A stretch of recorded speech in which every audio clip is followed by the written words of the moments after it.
నమస్కారం అండి. చూసుకున్నట్లయితే సంవత్సరం పాలన దగ్గరలో ఉన్నప్పటికీ కూడా టీడీపీ ప్రభుత్వం, కూటమి ప్రభుత్వం ఎటువంటి స్పందన లేదు. డేట్లు మట్టుకు దాటేస్తున్నాయి కానీ సంక్షేమం ఇచ్చింది లేదు. అందులో పర్టికులర్గా చూసుకుంటే మహిళల పైన కానివ్వండి, బాలికల పైన కానివ్వండి, మైనర్ల పైన కానివ్వండి, ఈ అఘాయిత్యాలు ఎందుకంటారు? ఒక వినతి పత్రం లోపల ఇచ్చి రావడానికి ఎందుకు ఇన్ని యాక్షన్? ఈ భారతదేశంలో ఏ రాష్ట్రానికైనా అమలయ్యేది డాక్టర్ బిఆర్ అంబేద్కర్ గారి అమూల్యమైనటువంటి రాజ్యాంగం.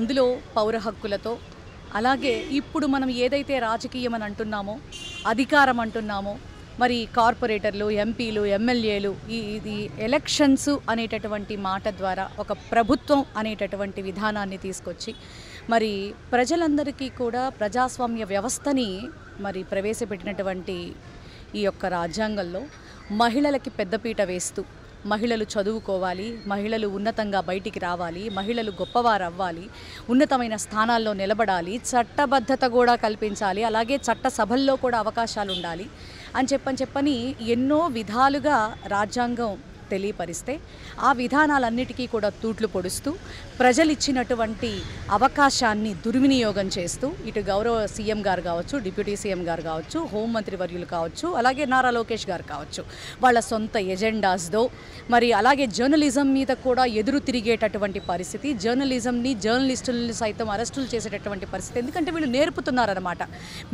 మేము ఈ విధంగా సొంత రాజ్యాంగం క్రియేట్ చేసుకొని మేము ఈ రకంగా పరిపాలన చేస్తున్నాం, ప్రజలు ఓట్లేస్తే ప్రజలకి సేవ చేయకుండా సొంత ఎజెండాస్తో ఇట్లా ముందుకు పోవాలి ప్రభుత్వం అనేది మరి రానయ్యున్న రోజుల్లో ప్రతి ఒక్కరికి వీళ్ళు నేర్పుతున్నటువంటి బాట అన్నమాట. పర్టికులర్గా చూసుకుంటే ఇక్కడ హోంమంత్రి గారు కూడా వంగలపూడి అనిత గారు లేడీ. ఎందుకంటారు? ఈవిడన్నా సపోర్ట్ ఉండాలి కదా మహిళలకి. మరి స్త్రీ శక్తి అని చెప్పి ఏదో 6 సూత్రాల్లో ఒక సూత్రంగా చెప్పారు మరి లోకేష్ గారు. ఒక పక్కేమో చూసుకుంటే మీ ప్రభుత్వం వచ్చిన తర్వాత అంతకుముందు 30,000 మంది మహిళలు మిస్ అయ్యారని పవన్ కళ్యాణ్ గారు ఆయన సైలెంట్ అయిపోయారు. మరి ఎక్కడ ఉన్నారు వీళ్ళంతా? నేను ప్రశ్నిస్తోంది కూడా ఆంధ్ర రాష్ట్ర మహిళల తరపున అదేనండి. నేను కూడా ప్రశ్నిస్తోంది, ఎన్నికల సమయంలో 30,000 మంది మహిళలు మిస్ అయ్యారని గుండెలు బాదుకున్నటువంటి పవన్ కళ్యాణ్ గారు ఈ రోజున రాష్ట్రంలో జరుగుతున్నటువంటి అరాచకాలను ప్రశ్నించడానికి ఎక్కడా అని మేము కూడా అడుగుతా ఉన్నాం. మరి బాలికలను ఉండట్లేదు, ముసలివారను ఉండట్లేదు, మరి మధ్య వయస్కులను ఉండట్లేదు, ఆడదైతే చాలు అన్న చందంగా మరి అరాచకాలు, అక్రమాలు జరుగుతూ ఉన్నాయి. అందులో పోలీసులు కూడా ఉంటా ఉన్నారు, పోలీసులు కూడా బలవుతున్నారు.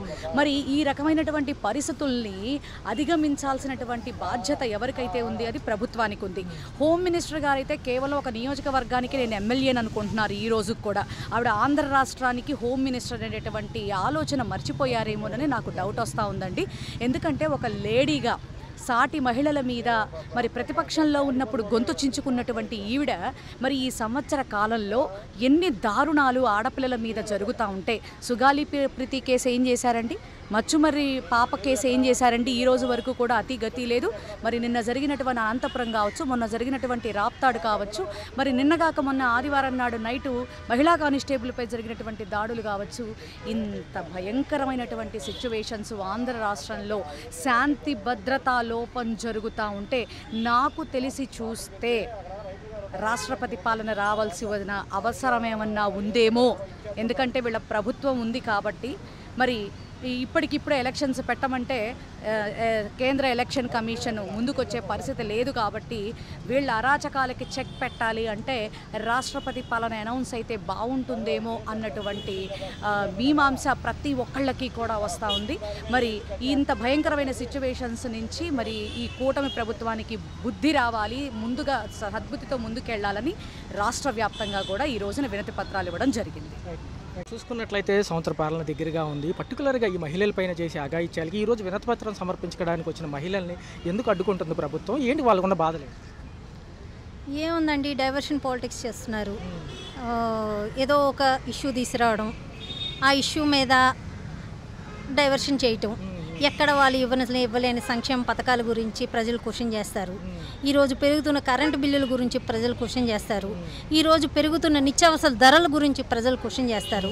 వాళ్ళు ఇవ్వలేని సంక్షేమ పథకాలని ప్రజలకు ఇస్తామని అబద్ధపు హామీలు ఇచ్చి అబద్ధపు మాటలను నమ్మబలికి ఈరోజు కూటమిలోకి ప్రభుత్వం వచ్చేసి ఈరోజు ప్రజల్ని ఏ రకంగా మోసగిస్తున్నారో అన్నది ప్రజలు ఎక్కడ క్వశ్చన్ చేస్తారని చూస్తే మరి హోంమంత్రి గారు ఏమైపోయారు? ఒక లేడీగా ఉన్నారు, ఆవిడ ఎక్కడికక్కడ ఏదో అక్కడ దిద్దుబాటు చర్యకి అప్పటికప్పుడే తప్ప అసలు యాక్షన్ తీసుకోవట్లేదు. ఎందుకని? ఆవిడ కూడా ఉన్నారు కదా.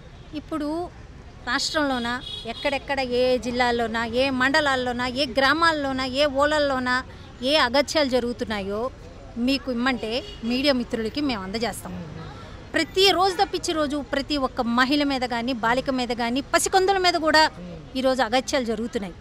ఏ ఒక్క మహిళ దగ్గరికైనా ఏ ఒక్క పసికందు ఇంటికైనా ఏ ఒక్క ఆడపిల్ల ఇంటికైనా ఈ హోమ్ మినిస్టర్ గారు వెళ్ళారు ఒక్కసారైనా వెళ్ళి వాళ్ళని ఓదార్చడం కానీ మీకు మేము ఉన్నామమ్మా, అండగా గవర్నమెంట్ ఉందమ్మా, మేము మిమ్మల్ని చూసుకుంటామమ్మా అని చెప్పడం ఉందా? లేదు. ఉప ముఖ్యమంత్రి గారు ఏమైపోయారు? సెలూన్ షాపులకు ఓపెనింగ్లకు వస్తున్నారు కానీ అసలు ఏదైనా ఘటన జరిగితే సైలెంట్ అయిపోతారు, లేకపోతే మాల్లో ఉంటారు.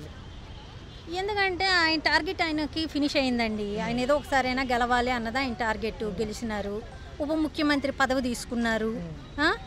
ఆయన టార్గెట్ ఆయనకి ఫినిష్ అయిపోయింది. ఇంకా వీళ్ళతోటి ఆంధ్ర రాష్ట్ర ప్రజలతో ఆయనకేం పని? ఆయన పని పూర్తి అయిపోయింది. అందుకే ఆయన చక్కగా హ్యాపీగా సినిమాలు షూటింగ్లు చేసుకుంటున్నారు, సెలూన్ షాపులు ఓపెన్ చేసుకుంటున్నారు. చక్కగా ఆయన లైఫ్ని ఆయన ఎంజాయ్ చేస్తున్నారు. ఆయన ఎంజాయ్ మూడ్లో ఉన్నారు. ఇప్పుడు ప్రజల్ని పట్టించుకొని ప్రజల కోసం పోరాడే పరిస్థితులు ఆయన లేరు. ఆయన కేవలం ఒక్కసారైనా నేను గెలవాలి అన్న ఆశయంతో వచ్చారు. కూటమిలో చేరారు. ఆయన ఆశయం నెరవేరిపోయింది. స్త్రీశక్తి అన్నారు, మహిళలకేమో దాంతో చూస్తే పెద్దపీట ఈ ప్రభుత్వంలో అన్నారు. ఇదేనా మేడం అగాయిత్యాలేనా పెద్దపీట? అదే కదండి. మరి ఇప్పుడు పూర్తిగా రాష్ట్రంలోన మహిళల భద్రత అన్నది, పోలీసు వ్యవస్థ అన్నది నిర్వీర్యం అయిపోయింది. ప్రతి ఒక్క మహిళ మీద దాడులు జరుగుతున్నాయి. దాడులు ఆపే పరిస్థితుల్లోన పోలీసు వ్యవస్థ లేదు. పోలీసు వ్యవస్థ ఏ పొద్దు రెడ్ బుక్ రాజ్యాంగం అమలు చేస్తున్న పరిస్థితుల్లోన వాళ్ళు ఎవరైతే ప్రజాప్రతినిధులు ఉన్నారో, సీఎం గారు ఉన్నారో, డిప్యూటీ సీఎం గారు ఉన్నారో, రెడ్ బుక్ని రచించిన మహానాయకుడు లోకేష్ బాబు ఉన్నారో, ఆ బాబు గారు ఏం చెప్తే ఆ పనిలో ఉన్నారే తప్పితే కానీ ప్రజలు ఏమైపోతున్నారు, మహిళలు ఏమైపోతుంది, ప్రజా భద్రత ఏమవుతుంది అన్నది వాళ్ళకి పట్టడం లేదు, వాళ్ళకి అవసరం లేదు. ఏ పొద్దు వాళ్ళ కక్షపూరితమైన రాజకీయాలు చేయటానికి, ప్రతిపక్షంలో ఉన్న నాయకుల మీద దాడులు చేయడానికి, ఈరోజు ఐఏఎస్ల మీద అయిపోయింది, ప్రతినిధుల మీద అయిపోయింది, ఈరోజు మీడియా మీద కూడా వచ్చారు. ఒక గెస్ట్గా పిలిచారు కొమ్మినేని శ్రీనివాసరావు గారు. ఆయన అలా మాట్లాడతారని ఆయన ఏమీ ఎక్స్పెక్ట్ చేయలేదు. సరే, అది జరిగినప్పుడు ఆయన మాట్లాడినప్పుడు కూడా ఆయన ఖండించారు. ఈరోజు రేణుకా చౌదరి గారికి ఏం అవసరం ఉందని ఆమె స్పందించారు. సరే, మహిళగా భారతదేశంలో ఏ మహిళ అయినా స్పందించవచ్చో ఆవిడ స్పందించారు, మంచిదే. కానీ జగన్మోహన్ రెడ్డి గారు పుట్టుక గురించి మాట్లాడుతున్నారే, ఆమెకి ఏ రైట్ ఉందని మాట్లాడుతున్నారు. ఒక ఛానల్లో జరిగిన ఒక చిన్న డిబేట్కి జగన్మోహన్ రెడ్డి గారికి ఆయన కుటుంబానికి ఏం సంబంధం ఉందని మాట్లాడుతున్నారు. ఈరోజు గారి పేరు తీసుకొస్తున్నారు. ఎందుకు మేడం? అసలు ఎక్కడా కూడా ఇన్వాల్వ్మెంట్ లేదు కదా. జరిగింది ఏదో చిన్న లైవ్ డిబేట్లో జరిగిన అంశాన్ని భారతి గారు క్షమాపణ చెప్పాలి, మొత్తం జగన్ గారితో కలిసి అంటున్నారు. ఎందుకు అసలు ఏంటి పెయిడ్ ఆర్టిస్టులు ఎక్కడి నుంచి వచ్చారు సడన్గా అక్కడికక్కడ దాడి చేయడం? భారతి గారు ఈరోజు వరకు ఎక్కడ ఆమె రాజకీయాల గురించి మాట్లాడడం కానీ, ఎవరినైనా టార్గెట్ చేయడం కానీ, ఎవరి గురించి అయినా పర్సనల్గా మాట్లాడడం కానీ, రాజకీయాల గురించి చర్చించడం కానీ ఆమె ఎక్కడా చేయలేదు. ఆమె పనేదో ఆమె చేసుకెళ్ళిపోతున్నారు. ఆమె వ్యాపారాలు ఏవో ఆమె చేసుకుంటారే తప్పితే ఏ రోజు ఆమె రాజకీయాల గురించి మాట్లాడింది లేదు. ఈరోజు మాట్లాడితే భారతమ్మ అంటారు, మాట్లాడితే విజయమ్మ అంటారు. వాళ్ళ గురించి మాట్లాడి మేమేదో గొప్పలం అయిపోయామనుకుంటున్నారు. చాలా తప్పు చేస్తున్నారు. భారతమ్మ గారి, విజయమ్మ గారి కాలిగోటికి కూడా సరిపోయిన వాళ్ళు ఈరోజు వాళ్ళ గురించి మాట్లాడే పరిస్థితుల్లోకి వస్తున్నారు. కానీ ఇది వాళ్ళ పతనానికి పరాకాష్ట. ఫైనల్గా చూసుకుంటే మేడం, ప్రజలందరూ గమనిస్తున్నారు. 4 ఏళ్ల వ్యవధి ఉంది. చూసుకున్నట్లయితే ప్రజలు మళ్ళీ ఎటు తిరగబోతున్నారు? పూర్తిగా ఈ కూటమి ప్రభుత్వం మీద ప్రజల దగ్గర పూర్తిగా వ్యతిరేకత వచ్చింది. అది గమనించారు. అది గమనించే ఇప్పుడు డైవర్షన్ పాలిటిక్స్ అన్నదే ఆంధ్రప్రదేశ్లో మొదలైంది. ప్రతి చిన్న విషయాన్ని తీసుకోవటము, దాన్ని రచ్చ చేయటము, దాన్ని ఏదో ఒక రకంగా డైవర్షన్ చేయటము, ఏదో ఒక ప్రజల్ని డైవర్షన్ చేస్తున్నాము అనుకుంటున్నారు. కానీ పిల్లి కళ్ళు మూసుకొని పాలు తాగితే లోకమల్లా చీకటి అయిపోదు. పిల్లి కళ్ళు మూసుకొని పాలు తాగుతుంది, కానీ లోకమంతా దాన్నే చూస్తుంది. అది వాళ్ళకి తెలియటం లేదు. తెలిసే రోజు వస్తుంది. తెలిసిన రోజు ఈ ప్రజలే, ఏదైతే పట్టం కట్టిన ప్రజలే రేపు పూర్తి స్థాయిలో బుద్ధి చెప్తారు. ఉన్నట్లయితే ఎలా అనిపిస్తుంది? చాలా దూరం నుంచి వచ్చినట్టున్నారు. అవునండి, విజయవాడ సిటీ పరిసరాల నుంచి వచ్చాము. మహిళల మీద, బాలికల మీద, ఎస్సీ ఎస్టీ మైనార్టీల మీద కూటమి ప్రభుత్వం చేస్తున్న దాడులు చాలా దారుణంగా ఉన్నాయండి. అసలు ప్రభుత్వం వచ్చిన దగ్గర నుంచి రెడ్ బుక్ రాజ్యాంగమే నడుస్తుంది. అంతేకాకుండా ఎవరైతే ఫాలోయర్స్ వైఎస్ఆర్సీ ఫాలోయర్స్ ఉంటారో వాళ్ళ మీద ఎక్కువగా దాడులు జరుగుతున్నాయి. వాళ్ళు మనుషులు కదా, నీ ప్రభుత్వంలో భాగం కదా, ఈ ప్రభుత్వం కూటమి ప్రభుత్వంలో భాగస్వాములే కదా మహిళలు కానీ బాలికలు. ఒక బాలికని 14 ఏళ్ల బాలికని 6 నెలలుగా రేప్ చేస్తూ ఉంటే టీడీపీ కార్యకర్తలు మరి టీడీపీ ప్రభుత్వం అయ్యుండి కూడా వాళ్ళ మీద చర్యలు తీసుకోకపోవడం ఏంటి అంటారు. చర్యలు తీసుకోకపోవడంలో వాళ్ళ అలసత్వం ఏంటి? మీ కార్యకర్తలేనా? మీ టీడీపీ వాళ్ళు కాబట్టి వాళ్ళు ఏమన్నా చేయొచ్చా? అదే వైఎస్ఆర్సీపీ వాళ్ళు ఒక మాట అంటే కూడా అరెస్ట్ చేసేస్తారా? స్త్రీ శక్తి మహిళలకి పెద్దపీట ఉంది కదా మేడం ప్రభుత్వం. అదే ఇప్పుడు స్త్రీ శక్తిని అడ్డుకుంటున్నారుగా. కనీసం మేము సామాజిక న్యాయ మహాశిల్పం దగ్గరికి వెళ్ళి మా గోడు వినిపించుకుందామని బయలుదేరాం మా మహిళలు అందరం. అక్కడికి కూడా మమ్మల్ని వెళ్ళనివ్వకుండా అడ్డుకుంటున్నారంటే మరి కూటమి ప్రభుత్వం ఎంత దారుణంగా మహిళల పట్ల వ్యవహరిస్తుందో తెలుస్తుంది కదా, చూస్తూనే ఉన్నారు కదా. ఇది ప్రతి ప్రజా సంఘాలు, మహిళా సంఘాలు, ప్రతి ఇంట్లో ఉన్న మహిళలు గమనించాలని నేను కోరుకుంటున్నా. అసలు ఈ విధంగా దాడులు చేస్తుంటే నోరు విప్పే స్వాతంత్రం కూడా లేదా? తదుపరి ఎలా ఉండబోతుంది మేడం? చూసుకుంటే 4 ఏళ్ళ సంవత్సరం, ఇంకా 4 సంవత్సరాలు ఉంది. ఈ పరిపాలనకి అందరికి ప్రజల్లో కూడా చిరాకు వచ్చేసింది చూసి. ఎక్కడ సంక్షేమాలు చెప్పినా దాటి వేస్తున్నారు తప్ప జరిగిన విషయం లేదు. ఎలా ఉండబోతుంది అసలు? మహిళలకు సంబంధించి ఏ పథకం రాలేదు. ఇప్పుడు మీరు చూస్తూనే ఉన్నారు కదా, మమ్మల్ని అడ్డుకుంటున్నారు. ప్రజల కోసం పోరాడుతున్న మమ్మల్ని అడ్డుకుంటున్నారు. సామాన్య ప్రజలు నోరెత్తగలరా? ఇంకా వాళ్ళు ఏమైనా మాట్లాడగలరా? కుక్కిన పేనుల్లా ఉన్నారు. వాళ్ళు ఏదో వాగ్దానాలు చేస్తే నమ్మి కూటమి ప్రభుత్వాన్ని గెలిపించారు. ఈరోజు ఆ నమ్మకాలన్నింటినీ వమ్మి చేసేసారు. 5,000 మంది మహిళలు మిస్ అయ్యారని పవన్ కళ్యాణ్ గారు ఎక్కడ ఉన్నారు? ఉప ముఖ్యమంత్రిగా ఆయన బాధ్యతలు ఆయన ఎంతవరకు సక్రమంగా నిర్వహిస్తున్నారు? ఆయన అన్ని మాటలేనండి, మాటలే కానీ చేతల్లో ఏవి ఒక్కటి నెరవేర్చలేదు. నన్ను ఒకసారి గెలిపించండి, నన్ను ఒకసారి అసెంబ్లీకి పంపించండి అని బ్రతిమలాడుకున్నారు. గెలిచిన తర్వాత అసలు ఆయన నోరెత్తట్ల. మహిళల గురించి కానీ బాలికల గురించి కానీ ఏ విధంగానూ స్పందించట్లేదు. హోమ్ మినిస్టర్ ఉన్నారా అంటే ఆవిడ కూడా ఏ విధంగానూ మహిళకి రక్షణ ఇచ్చే విధానం కనిపించట్లేదు. పైగా 4-3 యువకుల్ని రోడ్డు మీద మోరల్ పోలీసింగ్ చేశారు, కొట్టారు. అరికాళ్ళ మీద కొట్టారు. వాళ్ళు క్రిమినల్స్, అందుకే కొట్టారు. అంటే క్రిమినల్స్ అందరినీ కొడతారా? అట్లాగే మరి పార్టీల్లో ఉండే వాళ్ళు ఎంతమంది లేరు క్రిమినల్స్? అలాంటి వాళ్ళందరినీ కొడుతున్నారా? చూసుకున్నట్లయితే ఎలా అనిపిస్తుంది అంటే ఇంత దూరం వచ్చారు కదా, మహిళల పైన జరుగుతున్న అఘాయిత్యాలకి ఎలా అనిపిస్తుంది? రాష్ట్రంలో సంవత్సరం పరిపాలన దగ్గరగా ఉంది, ఏం చేశారు? ఈ కూటమి ప్రభుత్వం వచ్చి సంవత్సరం అయింది. ఎప్పుడు ఈ ప్రభుత్వం దిగిపోయిద్దా? అసలు ఏంటి మాకు ఈ కష్టాలు, ఈ శ్రమలు? ప్రజలు ఎందుకు ఈ కూటమి ప్రభుత్వానికి మేము ఓటేసామా అని చాలా బాధపడుతున్నామండి. చాలా మహిళలందరూ చాలా బాధపడుతున్నారు. ఈ కూటమి ప్రభుత్వం వచ్చిన కాంచి మహిళల మీద అత్యాచారాలు ఎక్కువ జరుగుతున్నాయి, అరాచకాలు ఎక్కువ జరుగుతున్నాయి. చిన్నపిల్లలు చూస్తే కిడ్నాప్లు అవుతున్నారు. మరి సూపర్ 6 పథకాలు అన్నారు, ఏ ఒక్క పథకం అందింది లేదు. సూపర్ 6 పథకాలను ఎన్ని పగడ్దాలు పలికారో కానీ అవన్నీ జీరో చేశారు. ప్రస్తుతం చూసుకుంటే మహిళలకు పెద్దపీట, స్త్రీ శక్తి అని చెప్పి ఏదో నినాదాలు ఇస్తున్నారు. అసలు ఏం జరుగుతుంది? స్త్రీ శక్తి ఏమన్నా? అసలు మహిళలకి అన్యాయం జరుగుతుంది, ఎక్కువ మహిళలకే జరుగుతుంది. మరి హోంమంత్రి ఉంది, ఏం చేస్తుందో మరి మాకు అర్థం కావట్లేదు. హోంమంత్రి మరి మహిళల పట్ల నిలబడి ఆమె మరి ప్రజలకి మరి సేవలు అందించాల్సింది పోయి, మహిళలకి రక్షణ కల్పించాల్సింది పోయి, మరి వాళ్ళకి మహిళలే వాళ్ళు దారుణంగా ప్రవర్తిస్తున్నారు. చిన్నపిల్లలు, మైనర్ బాలికల పైన జరిగే అఘాయిత్యాలను టీడీపీ ఎక్కడా ఖండించట్లేదు. సొంత పార్టీ వాళ్ళు అయితే అసలు వదిలేస్తుంది. ఎందుకంటే దేనికి ఇట్లాంటి ఒక రౌడీయిజాన్ని ప్రోత్సహిస్తుంది ఫస్ట్ నుంచి టీడీపీ ప్రభుత్వం? అంటే ఈ దారుణాలు చేసేదే టీడీపీ వాళ్ళు కదండి, అందుకనే వాళ్ళు మరి దీన్ని ఖండించరు. ఎందుకంటే వాళ్ళ ప్రభుత్వం, వాళ్ళు ఎన్నైనా దారుణాలు చేయొచ్చు, అడిగే వాళ్ళు ఎవరు ఉండరు అన్న ఉద్దేశంతో వాళ్ళు ఈ దారుణాలకి పాల్పడుతున్నారు. ఆ పార్టీ కాదు, ఈ పార్టీ కాదు, ఇది జరుగుతుంది అన్యాయమే అని మటుకి ఎవరు, ఆ పార్టీ కాదు, ఈ పార్టీ కాదు, ఇది జరుగుతుంది అన్యాయమే. మరి ఈ బాలికల పైన ఎలా జరుగుతుంది అని చెప్పేసి ఎవరో రక్షణ కల్పించింది లేదు. కానీ ఒకటి తెలియజేస్తున్నాను నేను, చంద్రబాబు నాయుడు గారు, నేను ఒకటి తెలియజేస్తున్నాను, ఇది కరెక్ట్ కాదు, ఇది కరెక్ట్ కాదు. ఎందుకంటే ఎక్కడ చూసినా దారుణాలు, అత్యాచారాలు జరుగుతున్నాయి. మీరు దీన్ని ఖండించాలి. అసలు ప్రజలందరూ ఎందుకు ఈ ప్రభుత్వం వచ్చిందా అని చెప్పేసి చాలా బాధపడుతున్నారు. పవన్ కళ్యాణ్ గారు ఎక్కడికి వెళ్ళిపోయారు? ఈ మధ్య కనిపించడం లేదు. సెలూన్ షాప్ ఓపెనింగ్ అయితే నిన్న వచ్చినట్టు కనపడ్డారు, మొన్న ఆదివారం. అసలు పవన్ కళ్యాణ్ పలికిన మాటలు పగర్దాలు అలా ఎలా పలకలేదు.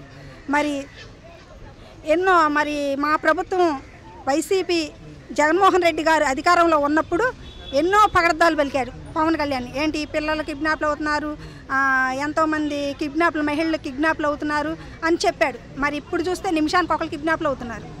మరి ఇక్కడ ఎంత మరి ఎన్నో పథకాలని చెప్పారు. ఏ ఒక్క పథకం ఇచ్చే మహానుభావుడు జగన్మోహన్ రెడ్డి గారు. ఆ ఇచ్చే పథకాలని నాశనం చేసి ఈయన వచ్చి ఎవ్వరికి ఏ పథకం రాకోకుండా జీరో చేసేసాడు. మరి చూసుకుంటే ఏది ఈ భద్రత ఎక్కడ ఉంది? వంగల్పూడి అనిత గారు కూడా లేడీయే, ఒక హోంమంత్రిగా ఉన్నారు. మరి ఎందుకు అడ్డుకున్నారు? లోపలికి వెళ్తుంటే వినతపత్రం ఇవ్వడానికి ఏంటి అభ్యంతరం? మరి వంగల్పూడి అనిత గారు కూడా మరి వాళ్ళ ప్రభుత్వం కాబట్టి దీన్ని ఆమె ఈ అన్యాయాన్ని ప్రోత్సహిస్తుంది కాబట్టే మమ్మల్ని లోపలికి వెళ్ళడానికి అనుమతి ఇవ్వటం లేదు. మరి ఆమె ప్రజలకి రక్షణగా లేదు కాబట్టి, రక్షణ కల్పించటం లేదు కాబట్టే ఆమె దీన్ని ప్రోత్సహించడం లేదు. ఏదైనా అడిగితే దాడులు చేస్తున్నారు, లేకపోతే కేసులు పెట్టి లోపల వేస్తున్నారు. ఏదైతే ఎక్కడ సంవత్సర పాలనలో పథకాలు ఇచ్చిన డేట్లు దాటిపోతున్నాయి కానీ పథకాలు రావడం లేదు ఎక్కడ కూడా. ఏమంటారు? అవునండి, పథకాల మటుకి ఏ ఒక్కరికి ఏ పథకం అందట్లేదు. మరి ఎక్కడ చూసినా దారుణాలు జరుగుతున్నాయి. ఎందుకు ఈ ప్రభుత్వం నిలబడిందా అని, ఎందుకు మేము ఓట్లేసాం గెలిపించామా అని ప్రజలు చాలా బాధపడుతున్నారు. అసలు చాలా బాధాకరమైన విషయం అండి. ఇప్పుడు కూటమి ప్రభుత్వం వచ్చిన కాంచి ప్రజలకు అంతా అన్యాయమే, అన్ని దారుణాలే, అత్యాచారాలే జరుగుతున్నాయి ఎక్కువగా. కానీ ఈ ప్రభుత్వం ఎందుకు వచ్చిందా అని చెప్పి మహిళలందరూ ఇప్పుడు ఒక్క సంవత్సరంలోనే తిరుగుబాటు ఎక్కువగా ఉంది ఈ కూటమి ప్రభుత్వం వల్ల. అయితే సంవత్సర పరిపాలన దగ్గరగా ఉంది. ఒక పక్క ప్రభుత్వాలు ఏవి కూడా నిర్వీర్యం అయిపోయినాయి, అన్ని వ్యవస్థలను చేసేసింది. ఎక్కడికక్కడ డబ్బులు లేవంటుంది, ఏం చేసినా ముందుకెళ్ళలేకపోతున్నారు. ఒక పక్క చూస్తేనేమో మాజీ ప్రభుత్వాలని వెన్నుపోటు దినోత్సవం చేసినప్పుడు కూడా అసలు మాకేం సంబంధం లేనట్టు వీళ్ళు బిహేవ్ చేశారు. అన్నీ కూడా చూసుకున్నట్లయితే నిర్వీర్యం అయిపోయినాయి ప్రజలు. అందులోనూ ఈ బాలికల పైన ఈ అత్యాచారాలు ఈ ప్రభుత్వంలో కొత్తగా చూడడం, ఇంతకుముందు ఎక్కడ చూడలేదు. మరి ఏమంటారు? మరి కూటమి ప్రభుత్వం వచ్చాక సంవత్సరం అయితే ఎన్నో హామీలతో మాత్రం ఎలక్షన్ల ముందు ఎన్నికల ముందు ఎన్నో హామీలు చెప్పారు. మేము ఇది చేస్తామమ్మా, అది చేస్తాము, ఆడవాళ్ళకి న్యాయం జరుగుతుంది, మహిళలకి ప్రతి ఒక్కటి లబ్ధి పొందుతారు, అన్ని లబ్ధులు పొందుతారు, అన్నీ జరుగుతాయి, మీకు అందరికీ ఉంటుంది, తల్లికి వందనం వేస్తామని చెప్పారు, అది లేదు. ఫ్రీ బస్ ఇస్తామన్నారు, అది లేదు. 18 సంవత్సరాలు నిండిన మహిళలకి ప్రతి ఒక్కళ్ళకి 1500 చొప్పున మీ అకౌంట్లోకి మీకే పడతాయమ్మా అని చెప్పి అన్నారు, అది లేదు. మరి ప్రతి చేయూత పథకాలు లేవు, రైతు భరోసాలు లేవు, మరి ఫ్రీ బస్సులు లేవు. ఇవి ఏమీ లేకుండా ఈ సంవత్సరం పాటు ప్రజల్ని ఎందుకు ఇంత మభ్య పెట్టారు అన్నది ఈ కూటమి ప్రభుత్వం అయితే మాకైతే అర్థం కావట్లేదు. మరి ఆడవాళ్ళ విషయంలో అయితే రక్షణ అన్నదే లేకుండా పోయింది. ఈ సంవత్సరంలోనే ఎంతమందికి పిల్లలకే కానీ, తల్లులకే కానీ, వృద్ధులకే కానీ ప్రతి ఒక్కళ్ళకి ఎంతో అన్యాయంగా, ఘోరవత్తంగా మరి అత్యాచారాలు చేసి, పెట్రోల్ పోసి, తగలపెట్టి, లేదా పీకలు కోసి, కాళ్ళు చేతులు విరిచేసి ఇంత ఘోరంగా చేస్తున్నారనంటే మరి కూటమి ప్రభుత్వం ఎందుకు స్పందించట్లేదు, ఎందుకు మాట్లాడట్లేదు? ఆడవాళ్ళ మీద ఇంత జరుగుతుంటే మరి ఎవరు ఎందుకు మాట్లాడట్లేదు? మరి ఇది వరకు ఇంతకుముందు మా ప్రభుత్వం ఉన్నప్పుడు ఇలా జరిగింది అలా జరిగిందని రోడ్డు ఎక్కి మాట్లాడిన వాళ్ళు ఈ రోజు వీళ్ళ ప్రభుత్వంలో ఎంత అరాచకం జరుగుతుంటే ఎందుకు మాట్లాడట్లా బయటకు ఒకళ్ళు వచ్చి కూడా? పర్టికులర్గా చూసుకుంటే హోంమంత్రి గారు లేడీ, ఒక పక్క చూసుకుంటే మహిళకి ఇచ్చారు, చూసుకుంటే ఆవిడ అండగా ఉండాల్సింది పోయి ఆవిడ తెలియనట్టుగా ఉంటారు. ఎందుకంటే ఏదైతే సింహాచలం ఘటన కానీ ఏ మహిళ ఘటన చూసుకున్నా కానీ అప్పటికప్పుడు ఏదో హడావుడి పరామర్శలే తప్ప నిబద్ధతగా ఎక్కడా చేయట్లేదు. ఒక పక్క ఇంత ఇబ్బందులు పడుతున్నారు రాష్ట్ర ప్రజలు. ఏమంటారు? మరి అదే మాకు అది గౌరవపడ్డాము. ఎందుకంటే హోంమంత్రిగాను ఒక స్త్రీ ఉంది కదా, ఒక మహిళగా ఉంది కదా, రక్షణ కలుగుద్ది అని అనుకుంటే ఏ రక్షణ లేకుండా ఇంత అగాత్యాలుగా ఎందుకు జరుగుతుంది? మరి హోంమంత్రి గారు ఎందుకు మాట్లాడట్లేదు అన్నది, ఎందుకు స్పందించట్లేదు అన్నది అయితే మాకైతే అర్థం కావట్లేదు. మరి ఏదో ఒకటి మాట్లాడాలి కదా, కఠిన చర్యలు తీసుకోవాలి కదా ఆ తక్షణం. ఇప్పటికొచ్చి మొన్నటికి మొన్న 14 సంవత్సరాల పిల్లకి మళ్ళీ మొన్న పెట్రోల్ పుస్తకాలు పెట్టేశాను అనంతపురంలోను. టీడీపీ వాళ్ళే మరి వాళ్ళే చెప్తున్నారు, టీడీపీ గుండా వాళ్ళే మమ్మల్ని ఇలా 6 నెలల మట్టి రేప్ చేశారని చెప్పి వాళ్ళ తల్లిదండ్రులు వాళ్ళే ఆదరుతున్నారు. మరి చూసుకున్న కిరణ్ రాయల్ వ్యవహారం ఎంత ముదిరిందో తెలుసు, చేపురోలు కిరణ్ ఏం చేశారో తెలుసు, ఇవన్నీ తెలుసు. డైరెక్ట్గా నిన్న మాటలు మాజీ ప్రభుత్వ ఎవరైతే ఉన్నారో ముఖ్యమంత్రి గారు భార్యలు అంటే ఎంతవరకు సమంజసం అంటారు? అసలు వీళ్ళు ఏం చేస్తారు? అదే మాకు అర్థం కావట్లేదు. మరి వీళ్ళు ఎవరు కూడా ఎందుకు మాట్లాడలేదు? కానీ వీళ్ళు మాట్లాడేది ఒకటే, ప్రజాపక్షంలో ఉన్న వైసీపీ పార్టీ వాళ్ళ మీద కేసులు పెట్టడం, కార్యకర్తల మీద దౌర్జన్యాలు చేయడం, జర్నలిస్టుల మీద ఏమో కేసులు పెట్టి లోపలికి పంపించడం, ఈ విషయం మీద ఇంట్రెస్ట్ చూపుతున్నారే కానీ ప్రజలకి ఏం జరుగుతుంది, ఎలా పరిపాలన జరుగుతుంది, అసలు మనం వచ్చాక మన ప్రభుత్వం ఏం చేస్తుంది, ప్రతి ఒక్క నాయకులు ప్రజలకి సరిగా స్పందిస్తున్నారా లేదన్నది విషయం తెలుసుకోవడం మానేసి కక్షపూర్వకంగా రెడ్ బుక్ రాజ్యాంగాన్ని నడుపుతూ ఉన్నారు ఈ కూటమి ప్రభుత్వం. పరిపాలన రేపు జూన్ 12, ఈరోజు 10వ తారీఖు వచ్చేసింది. డేట్లు మట్టుకు జరుపుతున్నారు కానీ సంక్షేమ పథకాలు ఎక్కడ అమలు అవటం లేదు. మరి స్కూల్స్ కూడా ఓపెన్ అయినాయి, కొన్ని ఇంకా ఓపెన్ కాబోతున్నాయి. మరి ఎలా చూడాలి మేడం? తల్లికి వందనం ఏంటి ఇంకా నిర్వీర్యం అయిపోయినట్టు? నిర్వీర్యం అయిపోయినట్టు. ఎందుకంటే మొన్న బస్సులో వేస్తామని చెప్పి అన్నారు, లేదు మే నెలలో వేస్తామన్నారు, గడిచిపోయింది. ఇప్పుడు స్కూల్ కూడా తెరుస్తున్నారు, స్కూల్ ఫీజులు కట్టాలి. వాళ్ళ పరిస్థితులు ఏంటి? కూలి పని చేసుకునే వాళ్ళు, పనులకు వెళ్ళే వాళ్ళు ఇప్పుడు ఫీజులు కట్టి జాయిన్ అవ్వాలి. వాళ్ళు కట్టలేని పరిస్థితుల్లో చదువులు ఆపేసి ఇంట్లోనే ఉన్న స్థితిలో ఉంటున్నారు. మరి ఏమన్నారు, స్కూల్ తెరిచే లోపు ప్రతి ఒక్క తల్లికి ఎంతమంది పిల్లలు ఉంటే అంతమందికి అకౌంట్లో వేస్తామని చెప్పన్నారు. ఇప్పుడైతే మాత్రం ఏ అకౌంట్లోకి ఏ తల్లికి కూడా ₹1 పడింది లేదు. ప్రతి నెల వైఎస్ఆర్ పార్టీ ఉన్నంతసేపు ప్రతి నెల ఏదో ఒక పథకం ప్రతి ఇంటికి అందింది. మరి ఈ కూటమి ప్రభుత్వం వచ్చాక ఒక్క ఇంటికి కానీ, వ్యాపారస్తులకే కానీ, ఆటో వాళ్ళే కానీ, కూలి పని చేసుకునే వాళ్ళే కానీ ఎవరికి ఏది కూడా రూపాయి, రియల్ ఎస్టేట్ కూడా దెబ్బలు తిన్నారు, ఎవరికి ఏది రూపాయి ఆదాయం అయితే లేదు. ఈ కూటమి మేడం అన్నీ కూడా ప్రజలు గమనిస్తున్నారు. ఎలా ఉండబోతుంది వచ్చే 4 ఏళ్ళలో? ఇంతకంటే ముందే ఈ ప్రభుత్వం మీద వ్యతిరేకత పెరిగిపోతుంది అంటారు. ఈ సంవత్సరంలోనే ప్రజలందరూ బయటకు వచ్చి వ్యతిరేకత చూపించారు. ఇంక ఈ 4 సంవత్సరాలు కూడా ఇలాగే కొనసాగిస్తే మాత్రం చాలా తీవ్రంగా ఉంటుంది. ప్రభుత్వాన్ని నిలదీసి ధైర్యంగా కాలర్ పట్టుకుని అడిగే స్థితి కూడా వెళ్తుంది మన ముఖ్యమంత్రిని. హలో, తెలుగు రాజ్యం ఛానల్ చూస్తున్నారా? సామాజిక రాజకీయ జీవన చిత్రణే తెలుగు రాజ్యం. అతిశయోక్తులు అసత్యాలు ఉండవు. రాజకీయ కోణం కాదు, ప్రజా కోణమే కొలబద్ద. తెలుగు రాజ్యం వీక్షణ మీ ఉత్తమ అభిరుచికి నిదర్శనం.